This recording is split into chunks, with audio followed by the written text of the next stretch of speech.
Okay, looks like we're recording. Yay. All right, well, Deal. welcome everybody who's going to watch this, if anybody watches it, to. I'm calling it LHS Shop Talk because I'm in the shop and Bill's in the garage. And That I am. so we'll probably wind up posting this to the 3 people who are interested on YouTube because we need more YouTube content for sure. There you So go. we'll start off with what I've got for a cigar. So I've got the 6x, I think these are 52 or 54. Can't remember what the standard one is, but this is a Drew Estate Kentucky Fire Cured. And I picked this at random, which is relevant because Bill has. I have also the Kentucky Fire Cured from Drew Estate, except for I have the one with the Candela wrapper, which I believe is called the Swamp Thing. I'm just looking it up right now. All right. I don't know. Let's see. Is it my volume that's down or your volume? Okay, yeah, it's mine. All right, there. Now I can actually hear you. So I don't know how this is going to play on. I wonder if your audio is coming through even on the recording. You want to test that real quick? No, it's stop it and play your recording. The meter's coming on, so it must be. Okay, good. We're so professional here. Yeah, we're so professional. Well, this is not supposed to be professional. So anyway, I'm going to light this for the first time with my Christmas present, this Moretti lighter, which was recommended to me by Bill, and Bill has one of these as well. Hey, yeah, how about look at that. So I guess I should cut it first. Oh, you got to be kidding me. Did I come out here without my cutter? Well, you know what? Oh, no. The Moretti has a punch, so I'm just going to use that. All right, so down at the bottom of the Moretti lighter, there's a punch cutter. So I'm going to go ahead and punch my cigar, which I like a good punch cigar anyway. So Yeah, I actually never paid attention to that. I was just now wondering, it's like, what is that? Oh, yeah, it's a punch. Yep, it is a punch. Okay, the plug stayed in the punch though, but I got a nice. Let's see, there it is. Yep, good punch there. Look at that. So That's nice. All right, And I did verify this is called the Swamp Thing with THANG, and this is the Robusto size 5x54 that I have here. all right. This is the Toro size, which is I'm assuming 6x54. So all right, let's light them up. All right. While he lights, I'm going to use my V-notch cutter and cut a V-notch in mine. And I think it's really cool on the Candela ones because the mouthpiece, or whatever you call it, is wrapped differently, but you can see the Candela wrapper inside of the cut, so it's really kind of neat. Now, because it's single digits outside, I can't use my Moretti. So I use my Coleman, because that's how you light a cigar in Montana when it's cold. Well, there you go.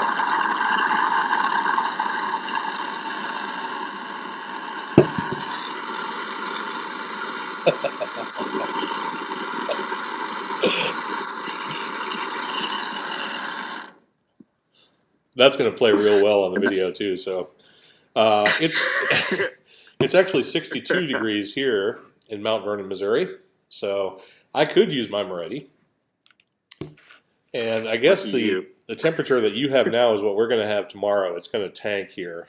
So yeah, we started at 25 this morning, and we're about like 7 degrees right now. And I've already scooped off I would say about 6 inches off the driveway. It looks like it's starting to slow down, so hopefully we won't get any more. Lovely.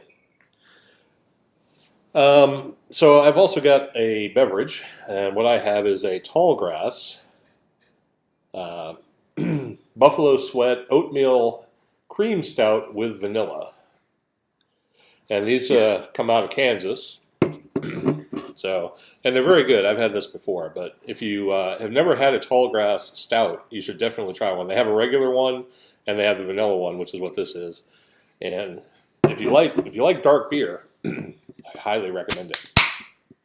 But who doesn't like dark beer? It's so great. It is great. But you like IPAs. You and your IPAs. Yeah, strangely enough, I happen to have an IPA here. This is from the Bozeman Brewing Company, so this is a local to Montana. We get this in cans, and this is the Hop Zone IPA. This is kind of my go-to IPA. We don't have glass recycling in Montana, so I always try to get my beer in cans. So it's nice and recyclable because I'm so green. It's like my green beer. And my green cigar. So I'm like very green. I'm like Green Man today. So just remember that. So this is kind of a high IPA. This is a 7% alcohol volume. So it's pretty stout. You don't need too many of these to drink to get a decent buzz. And the IBUs are 80. So it's a little on the bitter side for some people. I think it's crisper than an 80. It doesn't really taste like an 80. That's why it's my go-to, because you can go to it anytime. You'd probably like this. I don't know what the ABV is on it. I'm sure it's on here somewhere, but for anyone who's paying attention, they may have noticed that I'm not wearing my glasses, but because it reflects in the video. So I don't know what the ABV is in this, but this actually has a fairly hoppy note to it, too. I don't know what it is on the IBU scale, but you'd probably like this quite a bit as an IPA drinker, because it still has that sort of crisp bitterness in it, even though it's a stout. Oh, yeah. I like beer with a little flavor in it.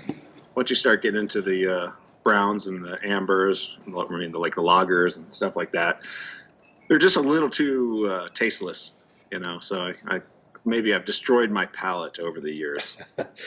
Yeah, because I know I've talked to you before about cigars, and I'll be like pulling out flavors, like I'll say it's got a little bit of leather or chocolate or vanilla or something like that, and you'll be like, well, it either tastes good or it tastes bad.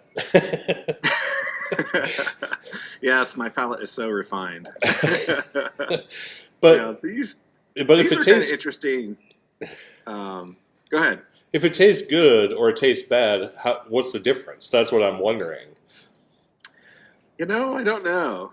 I think it's more of the aftertaste. If there's more of an aftertaste that lingers on, like a note that goes beyond just the normal. I took it out of my mouth, I exhaled the smoke, got a little bit of flavor left. If it's like sticks out and it's like the thing that drives through the whole cigar, there's been some Dominicans over the years that have tasted that way and just kind of turned me off to certain brands and stuff like that. It's kind of hard for me to describe. But yeah, I mean, generally I like a full flavored cigar. This one is pretty good, although I'm not a huge fan. It almost like smells musty to me. Really? But yeah, it's a good smoke though. I don't mind it so much. And supposedly it has like an aroma that's more pleasant for people because it smells like a campfire burning. The Kentucky Fire Cured, any of the range, definitely had that campfire smoke, almost like an English tobacco kind of wood fire smoke to it.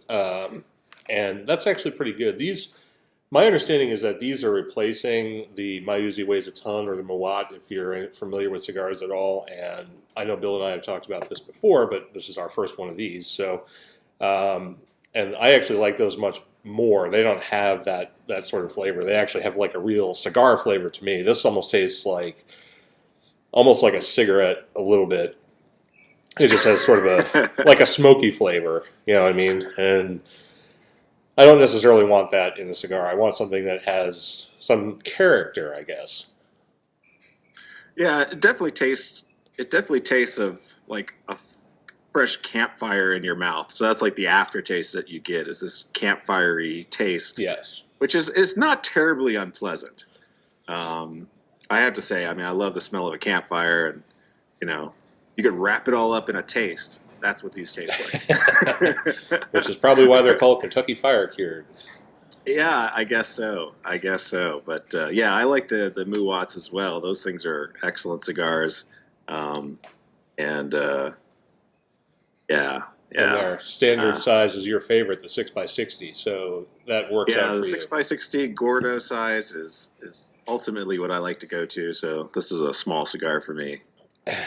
Well, you don't like it that much. It's not one of your favorites, so it'll go a little quicker. Yeah. All right. So, what have Yeah. you been doing on the amateur radio front? I've been checking out a couple of worked all states nets because those are easy ways to get on the air and just help some people out who are actually trying to complete their WASs. I'm not.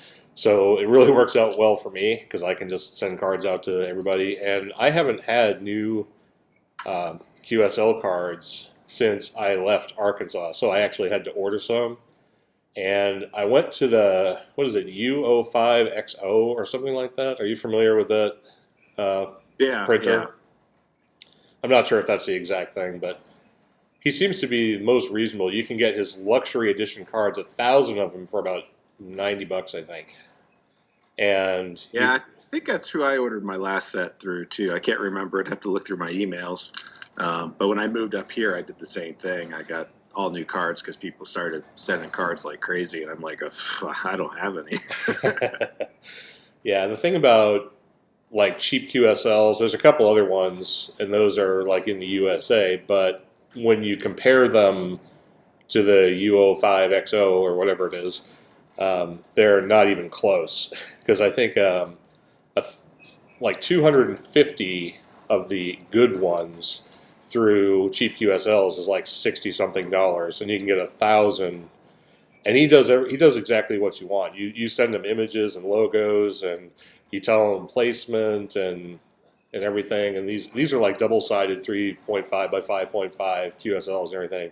1,000 of them for like $88, and you can get them as cheap as, I want to say, 70-ish for 1,000 if you just want to do black and white on and not glossy, things like that. But yeah, and that includes the shipping and everything. So it's pretty reasonable. I was just looking at mine, and I apparently am wrong. I got mine through the KB3 IFH QSL cards. And I also did the custom picture. So there's a picture from the rims down sort of towards my house. Uh-huh. And, of course, a little font and everything else. And they send you proofs. And and, of course, the back you can customize, put extra logos on. Like I have my Contest Club logo on there, Big Sky Contesters. I put, I don't know. I kind of designed the back myself. So all my fancy numbers and stuff like that. But yeah, I mean, he even responded back. He's like, hey, your call sign doesn't have enough contrast on it. Do you want to fix that and stuff like that? So he was really responsive with getting that proof out. And I basically said, well, I like the way it looks. So I don't really care what it looks like to somebody else. So start printing.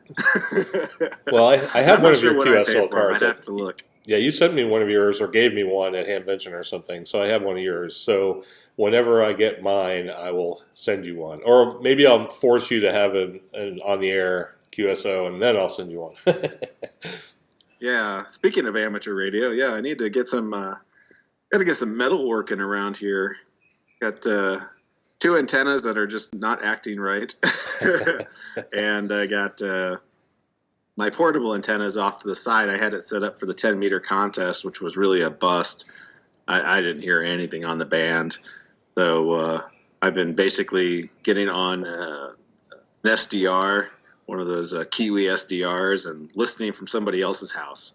So that's been the extent of my my amateur radio through the winter here. With all the snow out back and everything else, I won't be getting to doing any antenna work anytime soon. I didn't look at like the K and the A, but aren't we like at solar minimum right now, or pretty close or something? I know my noise level on 20 meters, which I've been on mostly, is basically 0. Yeah, it's definitely quiet, and people have been talking about how the bands have been pretty hit and miss and stuff like that. I know definitely 10 meters has been sketchy, but it's also one of those bands that, and if it just pops up, it's kind of weird. It'll just open up randomly, much like 6 meters during this time. I still see emails for 6 meter E's right now. So those are still happening. People are still making contacts on 6.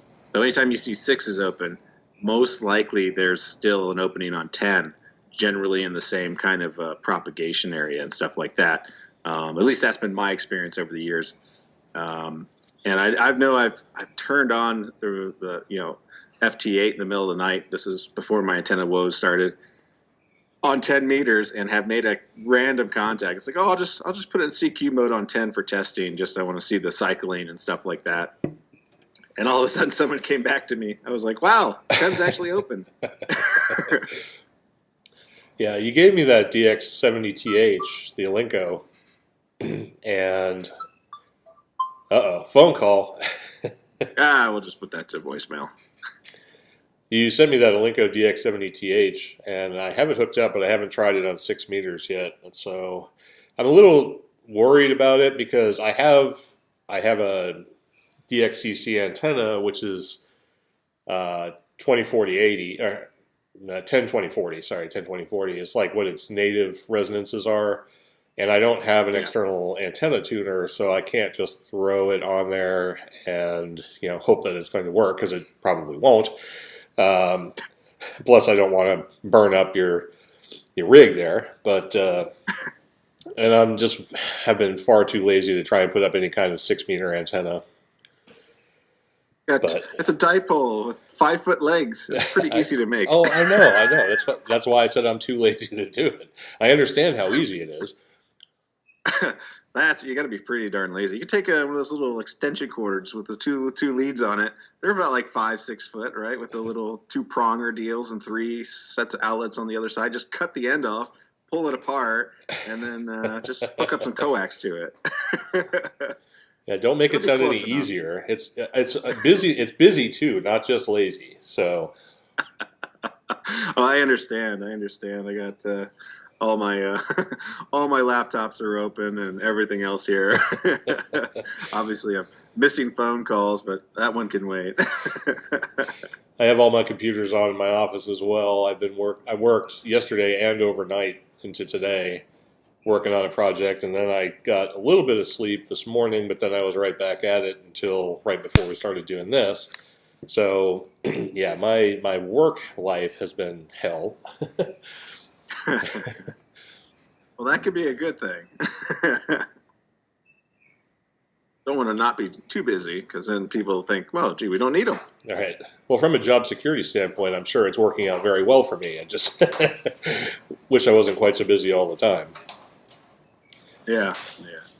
They got the wind really howling here, and it's like blowing stuff, and it's all landing on the roof. It's probably coming through on the audio. I don't know if you can hear it, but... Yeah, I can hear the stuff hitting the roof. Yep. All right. I got to figure out how to get this plug out of the punch right here, because I don't have, like... Well, that's what you get for doing that. There's the burn pattern on this. Looks pretty good. I think my humidor was at like around 65 this morning, 65 percent humidity. So not too bad a burn, considering I don't have it at pure optimal conditions. And yours looks very similar. Yeah, mine's similar. And my humidor is about at 66 or 67%. So there you go.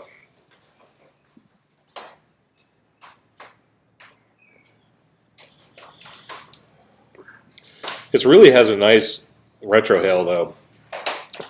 One of the things I've learned about smoking cigars is that retrohaling is where you get 90% of your flavor from, not through your mouth.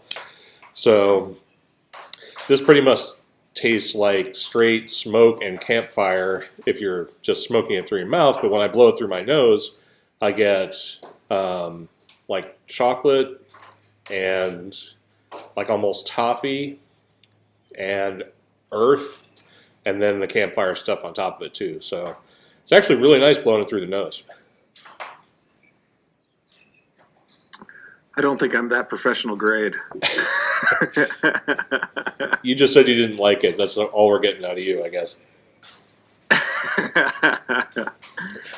No. I like this. This is not bad. I mean, I would probably buy them again, if they were on sale or something like that. And I think that's when I did. I did bought these from Cigars International when they were on sale. So I was like, not a big love loss if they're not too bad. I've had the regular one like you're smoking before, and I didn't mind it that much. So how much did you pay for yours, out of curiosity? I'm not even sure how much I paid for mine. I bought a bundle of, I want to say 10, And I want to say it was, I'd almost have to look it up. I don't want to say they're more expensive than they are.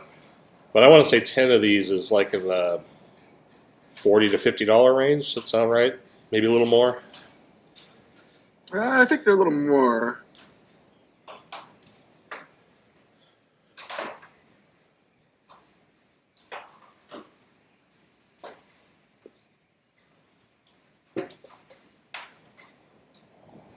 Trying to find my order here. So either there are branches scraping on the roof or I have 100 starlings in here. There's the shipment email.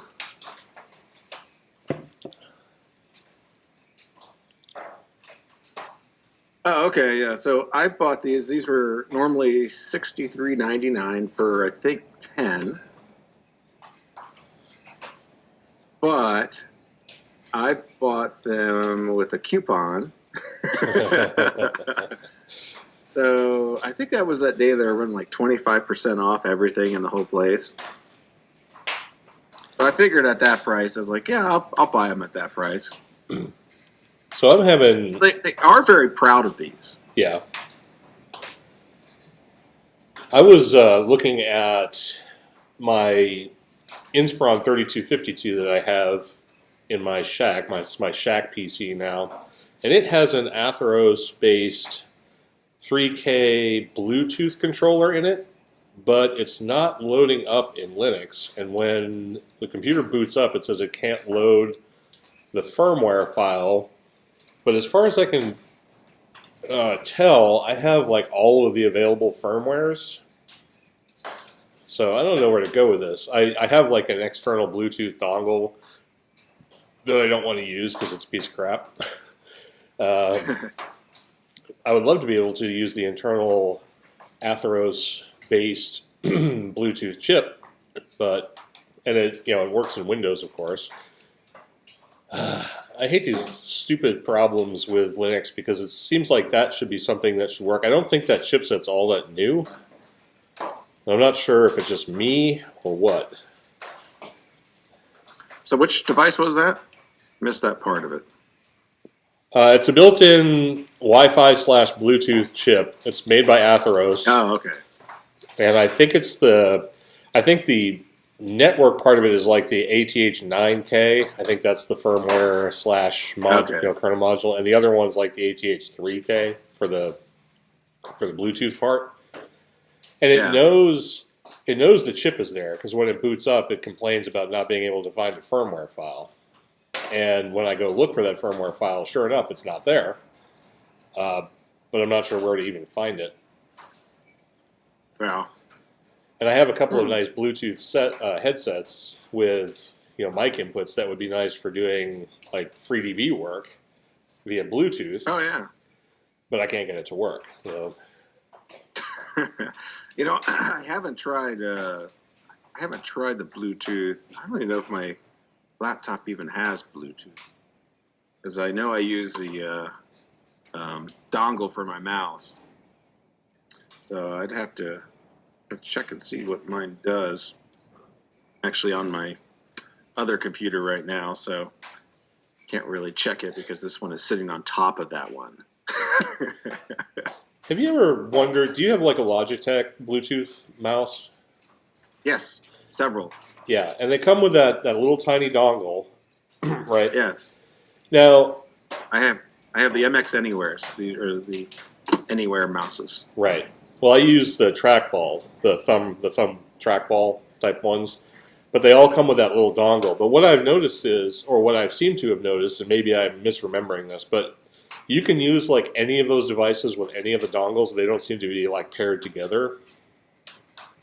That's true. You can actually change which device is paired to which unifying receiver. Right, but like in your case, you have two. So how does it know? How do you know which computer is connected to which mouse, or do you just have to guess?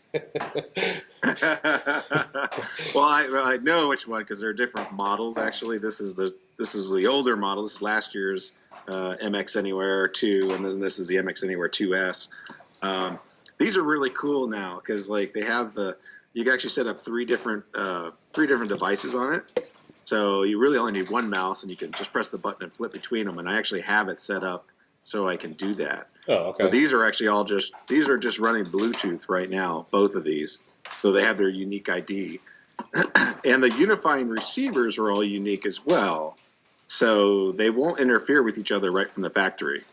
So, like I have another Logitech. This is an older one here. This is the M510, I believe. And yeah, this one has its own little receiver and stuff like that. And none of it really interferes with each other. So that's the nice part. But I really like these new mice. And I know Cheryl was looking for a new mouse. Get her one of these babies. They're awesome. I think that's what I gave her. It's like the. Oh, okay. Is it like an S390 or something like that? It's a little Logitech mouse. No. I got one. I got a still mouse. have the box for mine, so it's the MX Anywhere 2S. So that's the brand new one I just got from Logitech. Yeah, that mouse, that Bluetooth mouse, came with a computer, and I don't use mice. I use trackballs, so that has been sitting on the shelf forever. And then somehow the dongle, the USB dongle part of her mouse got lost somewhere. I have no idea where it is. That's why she was complaining the other night. And I was like, look, I've got this brand new mouse right here. It's in the box. You can just take it out of the box and plug it in and use it. So that's what you did finally. Yeah, if you install the Logitech software, which most people don't want to install the Logitech software, and I can understand why, you can change which device is attached to that receiver. And this is also true in Linux. There is an app that allows you to adjust that, and it's actually really, really cool in Linux. What's the app? I just installed it. Let me connect to that machine real quick.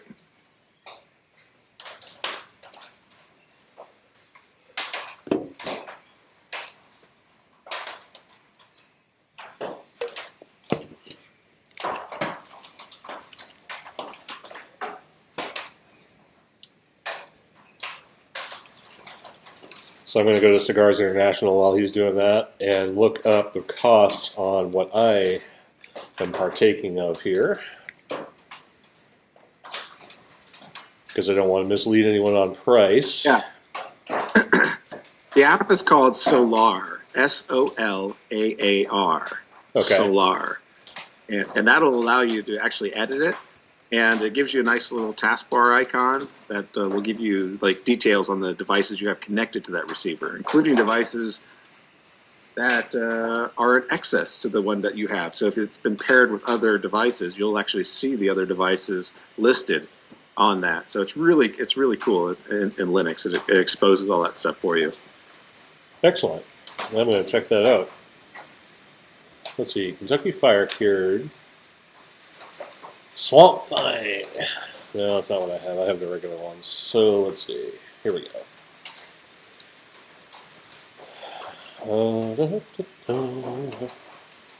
Yeah, so I have. Let's see. I don't have the Gordos. Yes, they're 6x52. They're called the Just a Friend at Toro size. That wasn't too far off. A pack of 10 is $55. Yeah, that's not bad. No. But still, it's still kind of proud of those things. You know, that's $5 a piece. Yeah. I mean, I could get a much nicer cigar for $5 a piece.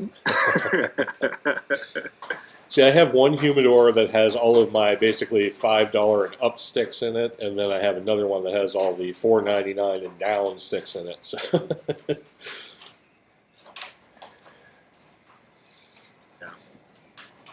Yeah, I only have one humidor. Yeah. Everything from trash to expensive goes in there. And do you do what I do? You just basically close your eyes and pull it out, or are you selective? I'm kind of selective. You know, I have the ones I don't really want to smoke on top, and then so I have to actually put some effort into it to get to the lower ones. I have to lift the tray out, and which, you know, the tray actually has all the humidification stuff on it, so it's like I have to be delicate in case I overfilled and everything. So I have some ones at the bottom, and my bottom ones are like my, you know, CAO MX2s and stuff like that I want to keep around for a little longer. So surprisingly, these are on top. All right. So what else you got going on, either Linuxy or ham radio-y or both? Well, I'm fighting an issue, which is why I'm using my other computer for this, with my Linux box on my laptop, because out of the audio sound card, I'm getting noise that's being generated from either the SSD or the actual graphics card. So I'm getting a little bit of artifacting out of the speakers. So I was trying to run the sound through my soundboard for the speakers, but for some reason that device, I don't know, it's just, I can't quite get the levels right, so everything's happy and stuff like that. So it's either way too damn loud versus everything else, or not loud enough. And then I'm tweaking it, and all of a sudden I hit backspace in my IRC client, and it goes boing. It's like, oh shit, So I'm like, oh, Christ Almighty, you got to fix this crap. So yeah, I'm kind of like, I moved some of my audio stuff around so I wouldn't have to deal with that right now. I'm gonna play with it some more, because this box, the Linux box, is my ham radio box. But since my antennas are down, I don't have anything plugged into it, so I've been able to kind of move it around and stuff like that. So for right now, I'm using this one. This is an Asus laptop, and the only problem with this is it doesn't have an Ethernet port, so I have to rely on Wi-Fi, which isn't that great. Right. Yeah, I'm sure that's part of our problem with the recording as well, too, because I am relying on Wi-Fi for that. The way the house is organized, where the wire for the DSL comes in is in another room, and I have everything else, like all the stuff in my office, connected via Wi-Fi, which, generally speaking, is not that big a deal, but when you're talking about things that are, real-time things like streaming audio and stuff like that, it can be kind of a problem. But it wasn't too bad. Yeah. I think the recording of the 201 was pretty decent. Yeah, there was just a few artifacts I noticed in there, and this video is actually pretty darn good. I'm kind of surprised. Well, I'm using my better cell than it phone. normally is. Oh, okay, that's why. Yeah. The power of LTE. Yeah, it's really good, and hopefully I'm not dropping in and out too much from being on my Wi-Fi, because I'm at the edge of this antenna's Wi-Fi. No, you're And actually... I have, there's a switch right underneath this ARL flag that I have back here on my table. So I have Ethernet all here on my desk, but except for this device.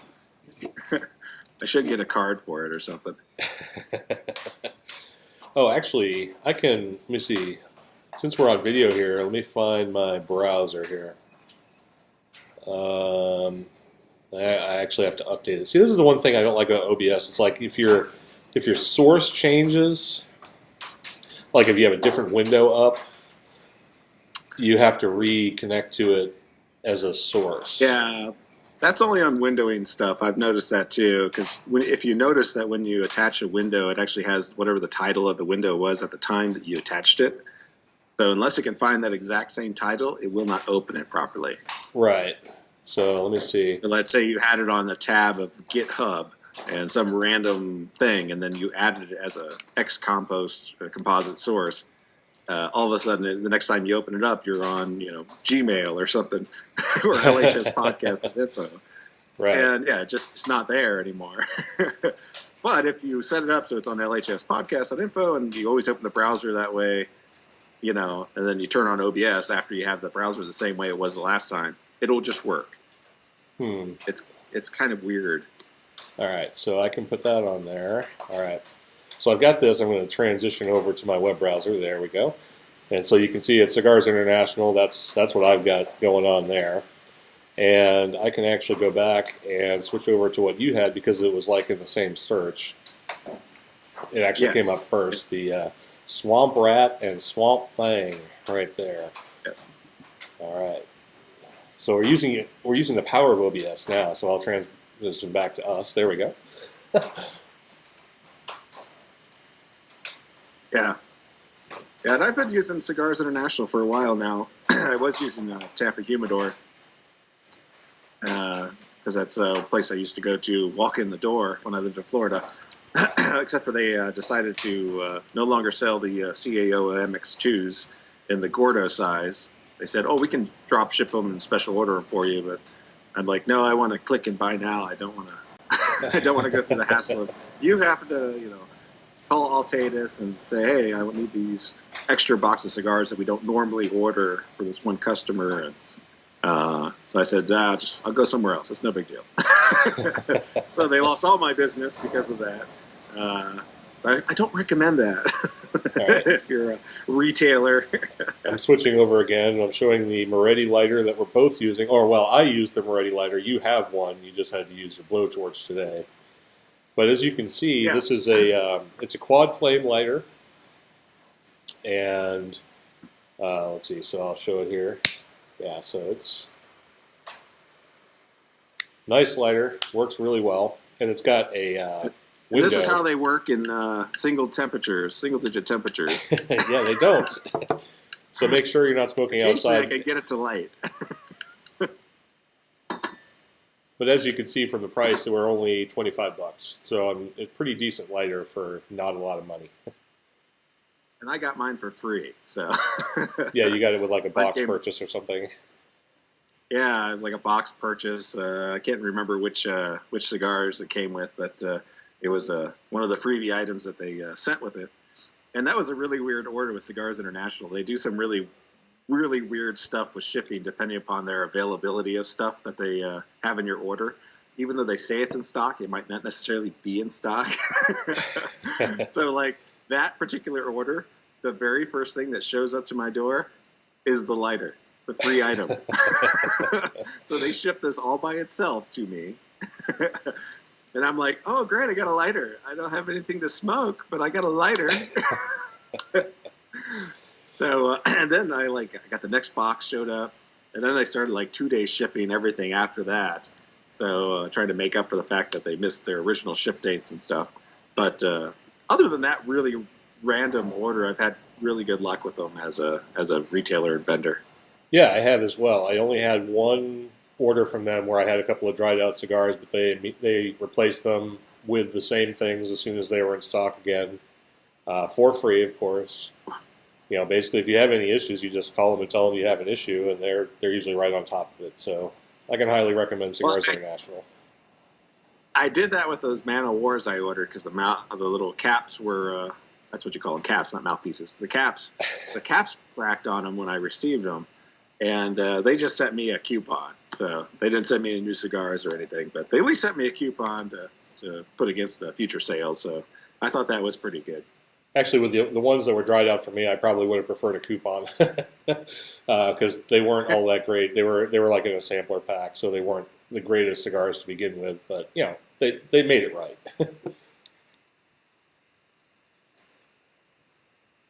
Excellent. Sorry. Oh, that's okay. Following up my emails here. Hey, our winter storm warning has been canceled, so maybe the snow is done for now. Yay! That should be good. So I'll scoop the rest of it off the driveway and hope my snow tires show up eventually for my cars. I waited too long to order snow tires for the cars, and so I'm paying the price now. So you follow me on Twitter, I put that life pro tip. Don't order snow tires during winter. You can come down here and order snow tires during winter all winter long. Yeah, it's selling for like $30 a piece down there, right? Pretty much, yeah. No one wants its trash. Snow tires, what the hell are those? All weather. All weather is all you need. Yeah, I normally drive with all weathers, but unfortunately, our street is really the pain in the butt part. It just gets terrible on our street because they don't plow the streets in the neighborhoods fast enough to make up for it. So like right now, there's 6-7 inches of snow out there on the middle of the street, which for a car with all-wheel drive, or not all-wheel drive, but just front-wheel drive or rear-wheel drive with standard all seasons, they do struggle quite a bit. Yeah. And we have these things called like hills, like right out my door. You have to go up the hill, so it becomes a little bit of a struggle. But well, I did talk my wife out of yeah. You have to go down the hill out of your driveway. Yeah. Now, my driveway's flat, so that's the nice part. I don't have any problems getting in the driveway. I do have some friends that have angled driveways, and when it gets iced up, they have problems getting in their driveway, which is pretty funny to watch. That's what you call flat? It doesn't look like flat to me. Oh, my driveway is pretty flat. It's got less than like 0.5% grade to it. That's now like my yard, on the other hand, is like this. But my driveway is kind of like this. It's not really much of a slant. The pictures make it look like it's much more slanty. Oh no. No, the yard is slanty, but the driveway is not. So that is a nice part. But so yeah, my wife wanted snow tires for Bug. We have a convertible Bug, and I kind of told her, I was like, well, I get you snow tires for it, but like today you still can't drive it. She's like, why? It's because it's snowing. You got a convertible top. The way they have these cars now, the windows, have this automatic feature. They automatically pop down when you open the door. Right. Except for when they're frozen to the rubber. Right. Then they don't. And then you can still open the door, but the problem is closing the door becomes a challenge because now you're trying to get it underneath the lip of the roof. Right. And unless you want to drive down the street with the door open, it's not a good idea. So it stays in the garage pretty much anytime there's a chance that it could rain or snow or precipitate. Yeah. No, I had a Beetle up until last February, so I know all about the fact that it's nice when they work because the window goes up inside the weather stripping, and of course you get a good seal with a convertible top, which is fantastic. But when they don't work, because sometimes, at least on mine, on the passenger side, sometimes you would, you'd pull the handle to get the door open, and the window would not realize the door you were trying to open the door, and so sometimes it wouldn't roll down. So you'd have to open it, and the window, and the window would kind of go. And then at some point it would figure out that the door was open, and it would go down. You could close it, but I assume that was just a problem with mine. Yeah, when mine got stuck this last time, I guess the very first snow we had it, and I didn't really think about it. It got stuck, and then it lost its memory, so it didn't know where the hell the door was. So anytime you shut the door, it would just stay cracked. So you leave the door open, and stuff would get in. But I went through. There's a reset procedure you can do with the door by running it up and down 3 or 4 times or something like that to its fullest extent, and you hold in the button for 3 seconds after it's to its full extent, then you let go, and then you do the other way, and it eventually figured itself back out. So it works perfectly now, and I'm I'm not gonna let it happen again. I promise. So a convertible in Montana, you get to use that 6 days a year? Hey, this is big sky country, man. It's the perfect place to have a convertible, except for those 5 months of crap weather.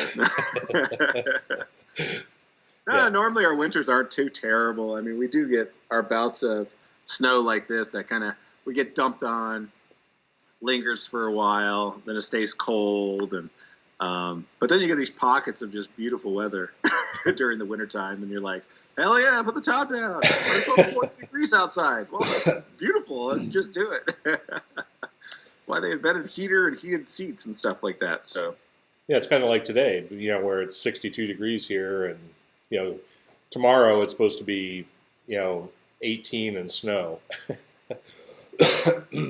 Yeah, today you're out in the convertible. Tomorrow you're driving the truck. Yeah, exactly. So that's what my wife went to work today, and she took the truck. I hate driving that thing, and because it's real 4-wheel drive. So it's fine when you're driving, but when you slow down and turn into parking lots, it's kind of like. It's like a turkey jerky, but she's got it now, so she knows okay, so when I'm parking, I turn it into 2-wheel drive, so I actually can turn in without the car jumping as you go into the into the parking spot. So we kind of have that problem with our Escalade because it's full-time all-wheel drive, and you can't turn it off. So if you're doing a lot of real sharp corners, or pulling into a parking space, and of course that's problematic anyway because the thing is gigantic. I want to say it's something on the order of 16 feet long, probably about the same as your pickup. Yeah. So, yeah, it's always fun. And it's a little disconcerting when, the the differentials jump like that. You're not really used to it. Yeah, precisely. But yeah, if you're used to it, then it's like no big deal. It's like I'm always like flipping back and forth between 4 and 2 and stuff like that. It's like, oh, I'm on my street, 4-wheel drive. I'm on the main road, 2-wheel drive. It's generally, unless it's like super icy conditions, 2-wheel drive, rear-wheel drive is fine pretty much all year long. yeah, I was out driving last night and on the interstate, and went over the crest of a hill, and I saw lights for a police car, and I thought, oh well, they must have somebody pulled over on the side of the road, crest the top of the hill, and there's a Saturn Ion engulfed in flames. Oh, jeez. I was like, I hope there's nobody in there, because that's a total loss. When they haul that off, it's literally just going to be the frame. Oh, jeez. And then they'll charge them for the melted highway. Yeah. It's always interesting to me when I see a car on fire, because you think, well, there are flammable materials, but most of the car is made of things like steel.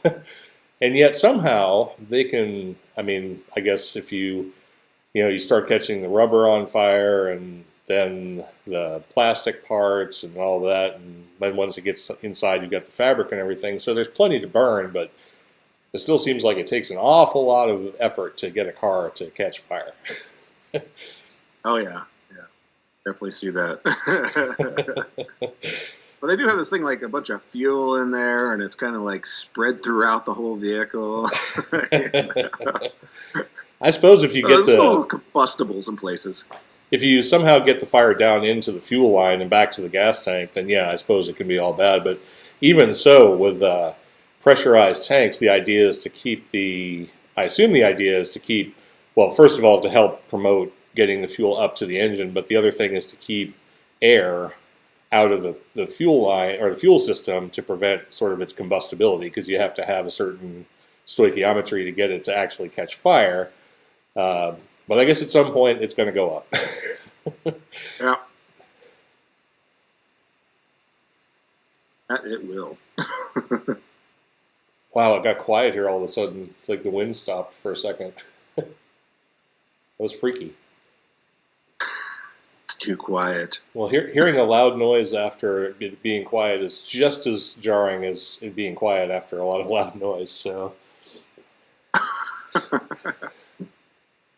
it's like somebody tapped a glass that I didn't hear, and all of a sudden it's quiet. Well, It will go all the way down. got anything LHS we should probably talk about before we wrap this up, or? Not really. We got our Thursday thing coming up tomorrow. We're going to record that at 8. We are, yes. Okay. I started putting notes in there. Yep. I wasn't sure, so I put a few things in there as well. So I think we're gonna, I'm hoping that after the growing pains of the first episode, where everything was kind of jumbled like it normally is, I think now that we're going to be doing this a little more regularly, we should be able to kind of get right through it. Just start up, hit the intro, do our thing, hit the outro, and be done without having all these, audio issues and lateness crap and all that. Plus, on the next one, I'll actually include the audio file in the feed. yeah, that always helps. I was kind of concerned. I was like, geez, if we're going to have some, time-sensitive stuff for these Thursday episodes go out, I'm like, it actually has to go out on Thursday, otherwise it's pointless. If it shows up like a Saturday or Sunday, it's like, who gives a crap? It's not the weekend show anymore. It's kind of like, this is what probably happened this weekend if you knew about it. No, we'll make sure we take care of that. Yeah, when I started looking at the XML, I was like, oh, that's weird. Something's missing from this one. It's like everything's reading it. It should be right there. The thing is, on the iTunes feed, the episode wasn't even showing up. I don't know if that's because it didn't have audio in it. Yeah, it didn't have the iTunes tags in it. It didn't have the iTunes tags in it? Nope. Nope, it just had that comment in it that says there's no media attached. So it said not an Oh, audio okay. file. Well, that was probably. That's why it's been showing up. Yeah. Well, I can check iTunes now. It's been an hour or more since I fixed it. So let me see if it's showing up in there just for grins here. I don't know how many people are using iTunes for their feeds. I got to imagine it's more than nobody. So let's Yeah. see. I'm generally in my little work area when I do that, so I have a different app that just is plugged right to the XML feed. Right.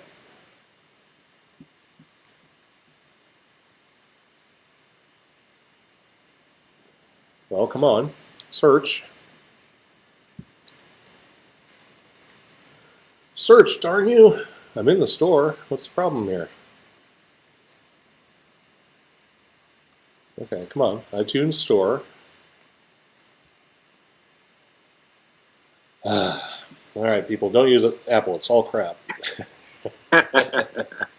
Yeah, I used to use that podcast app on my iPhone, and it used to drain the battery horribly. So I stopped listening to podcasts on the thing because it just died too quickly. And I think the one I had on Android too was the same way. It just kind of, because I think it's because if you use the speed stuff where you change the speed, it requires a little extra computing power out of the device while you're playing it. Uh-huh. And I listen to all the podcasts at like 1.5 speed. So yeah, it just tortures the battery if you listen to podcasts all day on it. So I don't do it. I listen on a computer now because I'm pretty much at home anyway. And if I want to listen to a podcast when I'm driving, then I'll play at a regular speed.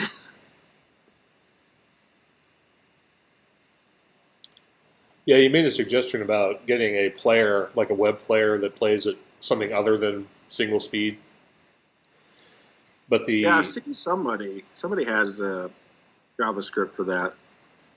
the web player that comes with PodPress, which is the plugin I've been using forever and ever and ever, has its own built-in web player.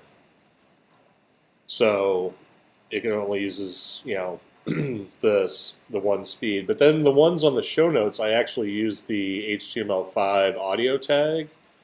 And I don't know if that is browser dependent on whether or not you can set different speeds or whatever. I assume it is because the HTML5 should be client-based. It should be client-rendered. That's possible. From the show notes, huh? Let's see. Audio clip requires Adobe Flash Player. So you sure it's HTML5? I just use the audio tag. That's interesting. This is on Chrome and macOS High Sierra. That's interesting because, like I said, I just used the audio tag in the post, so I would have assumed that would have been HTML5 based.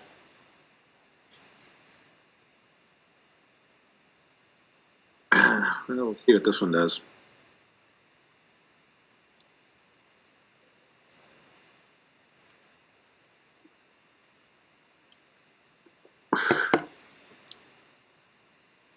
Show notes. Same thing. Huh. Well, obviously I've got some more things to investigate. I am contemplating an entire site redesign. And you said yesterday it looks like GeoCities. Come on, it's not GeoCities. Okay, it was the one after GeoCities. It's I can't not remember that. what that one was. What, Angel Fire? Yeah, Angel Fire. That's funny.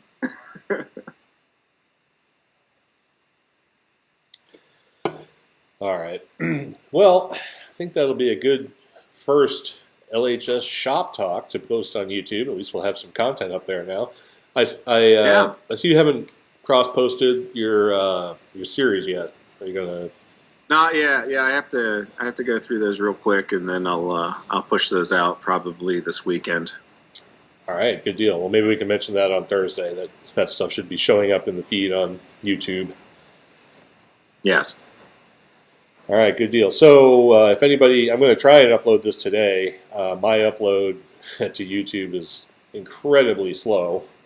So with some hope, it'll be up today.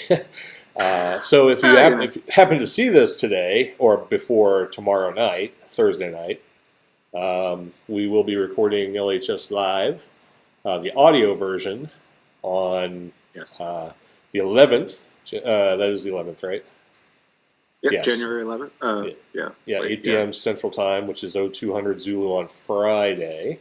So it'll be our first edition of the new thing we're doing, the Thursday night weekend update, or which we haven't actually named yet, but so yeah, we'll have to see how it goes. Yeah, so be there. An experiment.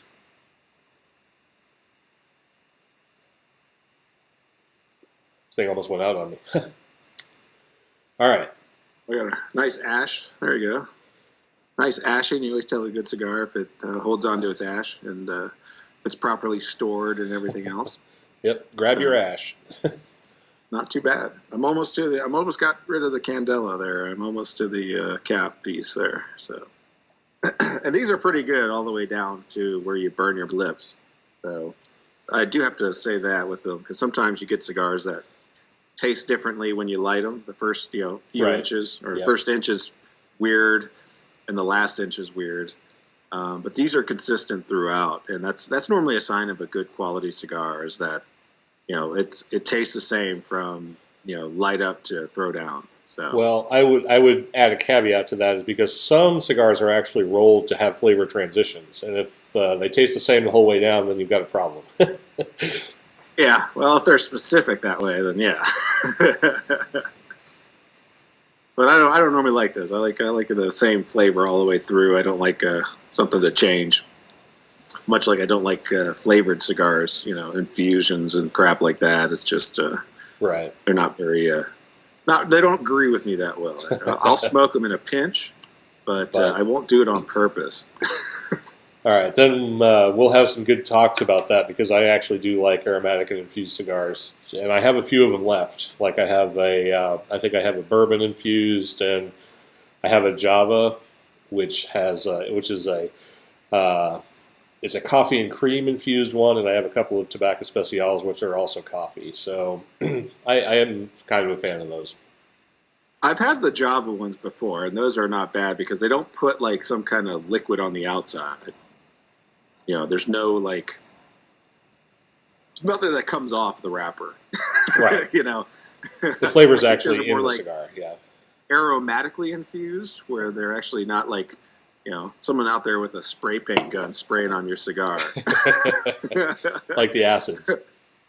Yeah, like the acids. They're just like, I can see this guy in the paint booth with his respirator on, completely in Tyvek, and he's sitting there like racks of cigars. There's your vanilla flavor, you bastard.